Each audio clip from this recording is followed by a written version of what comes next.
I'm Crystal Washington, technology strategist and futurist. And I'm Karen McCullough, and I help people get excited about change and working with millennials. And today, we want you to rethink it forward.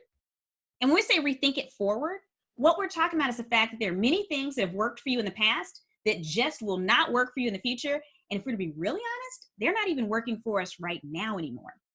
Not now. So what we're going to talk about today is top of mind, what everybody is thinking about, and that is their thoughts. They're stressing out and they want to de-stress, but they don't know how. And when I say they don't know how, that's really not true, because people know how to de-stress. They know they're supposed to, what, Crystal? Breathe, deep breathing. Listen to calm music, take a bath with lavender, right? Unwind.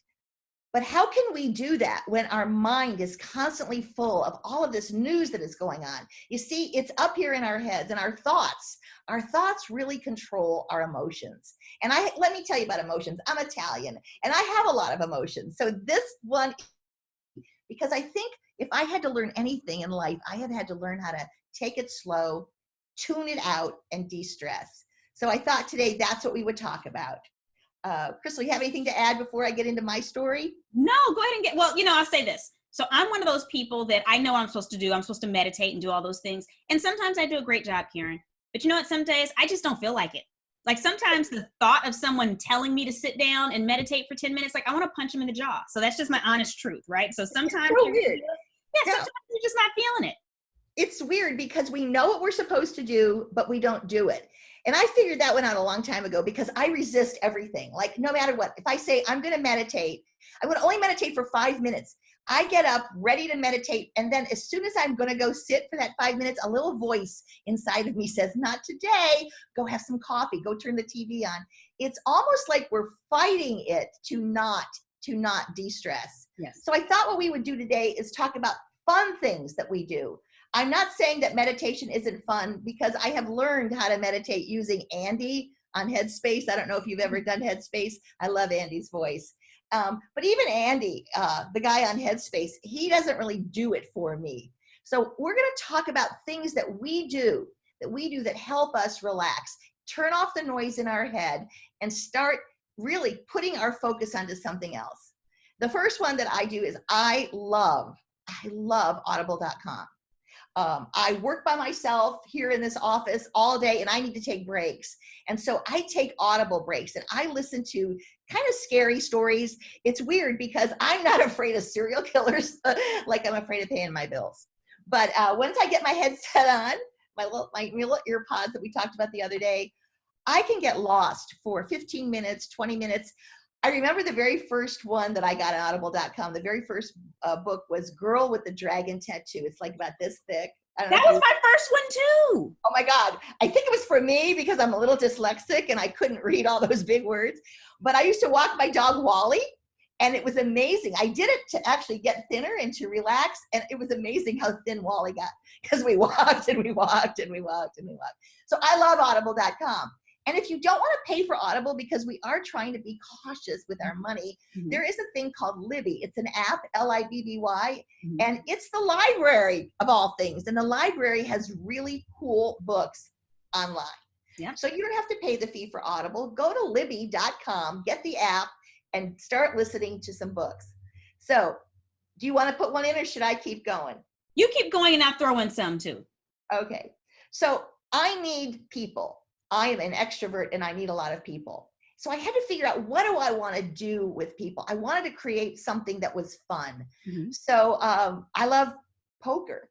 So I am in 3 poker groups, all women, and I'm like addicted to poker. And I'm really having a hard time right now because we can't play poker with each other right now. We made that decision not to play. But poker is a game, and I know, don't think I'm weird, but it helps my brain.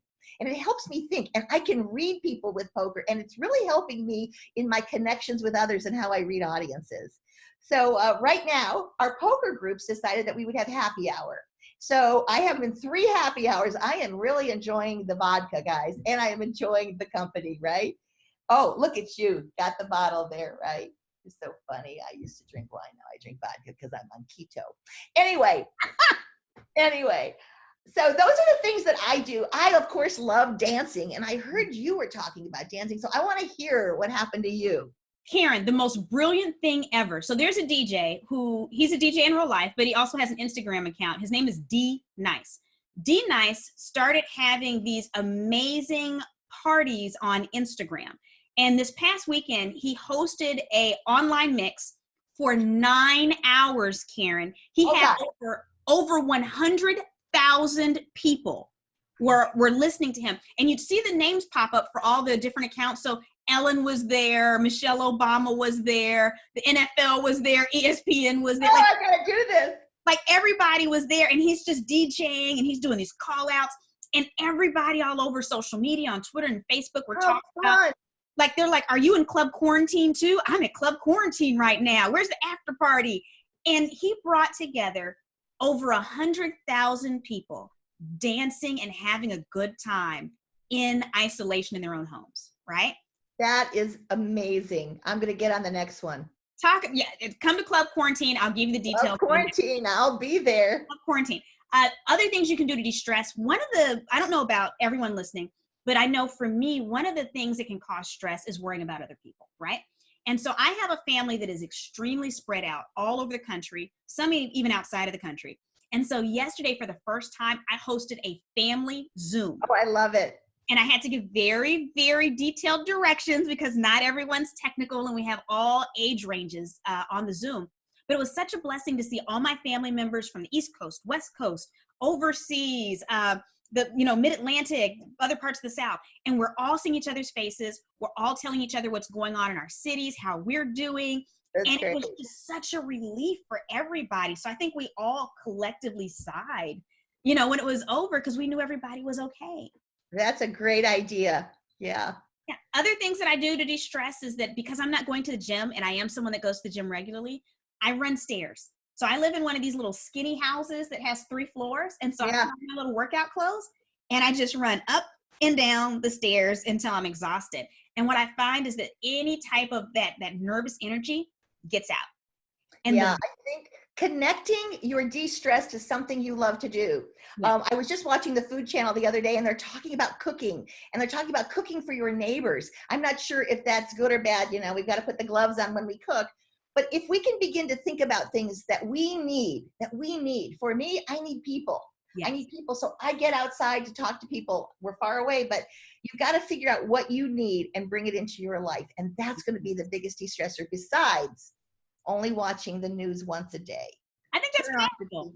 And I think it's powerful. And make sure you're having fun. So for instance, I mentioned the 3 stories in my house. I office out of the 3rd story. My husband offices out of the 1st story. So every now and again, when I'm really focused and I'm like, okay, let me just loosen up. I take a piece of paper and I ball it up and I run down the stairs really, really fast. And I open his office door and I just pop him in the head with it. And then I take off running upstairs and I lock my door in my office. And that right there is enough. I love it. So guys, I hope we gave you some ideas. I'm going to go get on Instagram and listen to, who is it again? D what? DJ D Nice. I'm going to go DJ D Nice and do the same. And maybe I'll see you guys on Instagram.